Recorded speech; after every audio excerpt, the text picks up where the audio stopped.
you've history is something very, very interesting, and perspectives can become narratives depending on who is sanctioning them, who is writing them, etc. So, what is your view on the existing historical narratives and the furor caused by those who challenge these existing narratives? So my good friend Vikram Sampath is under attack these days, yes, on account of his Veer Savarkar work. And it's just a perfect example of how threatened a certain section feels as a result of the fact that their narrative is challenged. And why only India? Last year, around the Western world, we saw a spate of statues being pulled down. For example, a statue of the Confederate Robert Lee and the British slave trader Edward Colston were the first to go. If you remember, during that entire episode where George Floyd's death had happened. Then in Antwerp, a statue of King Leopold of Belgium was pulled down. And he was, of course, the one who oversaw the systematic killing of millions in Belgian-run Congo. But unlike the statues of Joseph Stalin or Saddam Hussein that were knocked down many years ago in Hungary and Iraq, the new targets this time in the last year or two have been people who have been treated rather well by history, depending upon who narrated that version of history. Mahatma Gandhi, Robert Clive, Winston Churchill, Christopher Columbus, all of these have been treated quite nicely in history. So, truth be told, Sharan, pulling down a statue is relatively easy. What is far more difficult is presenting a historical counter-narrative to the one that has been force-fed over generations. And I think in this context, William Dalrymple had something very interesting to say in one of his articles. He said, in Britain, the study of the empire, the British Empire, is largely absent from the history curriculum. Now more than ever, we badly need to understand what is common knowledge elsewhere, that for much of history, we were an aggressively racist and expansionist force responsible for violence, injustice, and war crimes on every continent. Tough words, very, very tough words. But I mean, this is precisely the point, that you ask the average English student and they have not even been taught about what the English did as part of their entire colonial past. Now, this is really where the challenge lies, not just in Britain, but in most nations. History can very easily be manipulated by leftists, rightists, whites, blacks, conservative, liberals, Hindus, Muslims, Catholics, you name it, capitalists, socialists, communists, jo bhi hai, kuch bhi us pe label dal do, there is a possibility of manipulation. The purpose, of course, is to erase their past sins or to glorify their own deeds. Removing statues will not correct those narratives. But the funny thing is that history is always seen as a part of that so-called liberal arts curriculum. And the word liberal itself comes from the Latin word liberalis, which means free.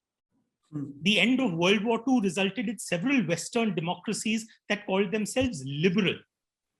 The values encompassed within that broad term included individual rights, it included democracy, free markets, freedom of speech, freedom of religion, gender equality, racial equality, separation of church and state.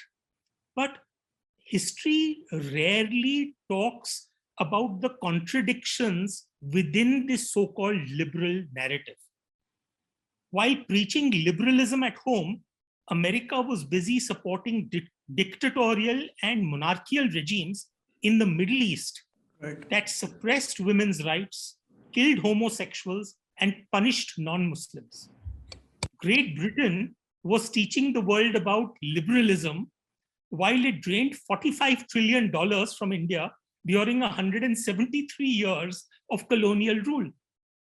France gifted the Statue of Liberty to America, the ultimate gift signifying liberalism, while colonizing Algeria and Indochina. Mahatma Gandhi, the messiah for equality and religious tolerance, was happy to support the Khilafat movement, ostensibly aimed at reviving the Ottoman Caliphate. So liberals, frankly, led down liberalism. What we got really was illiberal liberals. The rise of illiberal liberals was frankly accompanied by what I consider to be a rise in fundamentalism. So Right. ask yourself this question: what is fundamentalism? I see fundamentalism as the attempt to impose a single truth on a plural world. In that sense, one can see fundamentalism in all walks of life. Religious fundamentalism is the most obvious example, but political fundamentalism or historical fundamentalism are no less dangerous. Liberalism was meant to be a solution to fundamentalism. Right. Alas, liberals spawned their own fundamentalists. Yes. You just see what's happening all around you, and you see liberals behaving in such a fundamentalist manner. Right. So, preventing the differing historical narratives or deriding alternate political discourse are the outcomes of such fundamentalism. Now, Sharan, we are often advised to avoid treating something as a gospel truth. But when the four gospels, not even counting the Gnostic ones of the New Testament, cannot agree on a single narrative on Jesus Christ, which version will you consider to be the gospel truth? French author Bernard Le Bovier famously said, "What is history but a fable agreed upon?" History is a version of events, and the version that is penned by the victors tends to gain credence over time. Right. As the Nazi Joseph Goebbels famously said, "Repeat a lie often enough and it becomes the truth." History is always colored by loyalties, beliefs, prejudices, power, and most importantly, politics. All history is distorted by the lens of the observer, and that is why I don't call it history, I call it dystory, distorted history. Right. Each set of historians peddles their own narrative and repeats the errors of the group that preceded it. So what is the solution? Yes. As it turns out, the solution in the matter of both statues and the matter of history narratives is the same. Don't be selective. Let thousands of statues stand.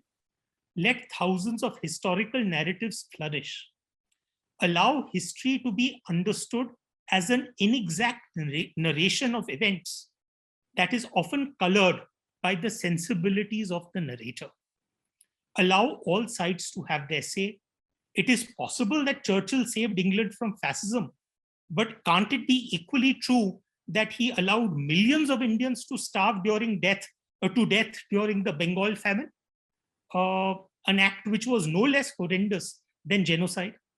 The Mughal Empire, can we not accept that it could have been extremely wealthy and powerful in absolute terms, but can't we in parallel also accept that it is possible that India's share in GDP actually fell during that period? The problem I see is selectivity. And it was George Orwell who said that he who controls the past controls the future, and he who controls the present controls the past. Yeah. So while politics determines control of the present, history determines control of the past. It's about time that we freed both from the shackles of one-sided narratives. History should have taught us that, Sharan. Right. Alas, it was Hegel who said rather famously that the only thing that we learn from history is that we never learn from history. Please remember to subscribe to us and switch on the notifications for this channel. For our other social media links, more content, and to support our work, please visit citti.net. Dhanyavad. Namaskar.